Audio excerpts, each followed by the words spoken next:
This is the review of the ZTE Blade V6. It's running stock Android Lollipop, has a decent battery life, is 4G enabled and has a 13 megapixel camera on the back.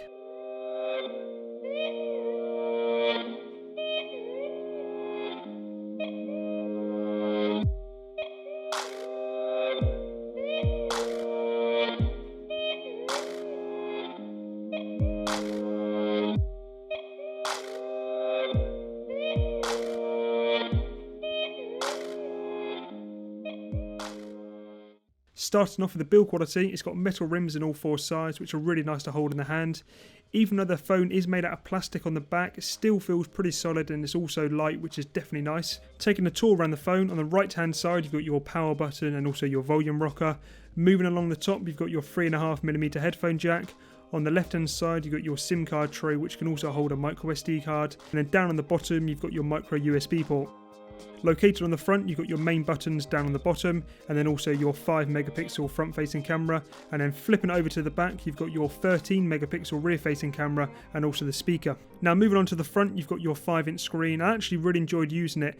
It'd have been a little bit better if there was a higher resolution, but it would have in turn increased the price. I really enjoyed using it for watching videos on YouTube, playing a few games, going on all my social media accounts and just day-to-day activities. Easily one of the best things is the fact they've got stock Android Lollipop on there and there's no heavy skin on top. As in most Android phones, I did go ahead and download Nova Launcher. Just allows me to customise the phone a little bit more and mix it up every now and again.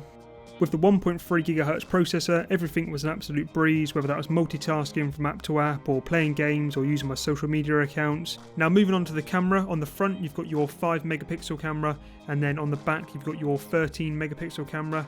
Now the camera on the back in low light isn't perhaps the best, but in natural daylight when you're outside and there's good sunlight, it's really good. The pictures will be perfect for posting to Instagram or Facebook. Now coming back onto the front, the 5 megapixel camera is pretty good. It has an ultra wide lens, which is definitely handy for those group shots.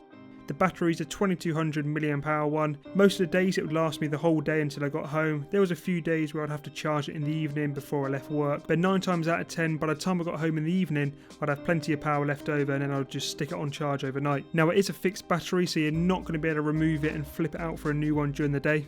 Wrapping up the video on the ZTE Blade V6, the battery performed well and it lasted me all day.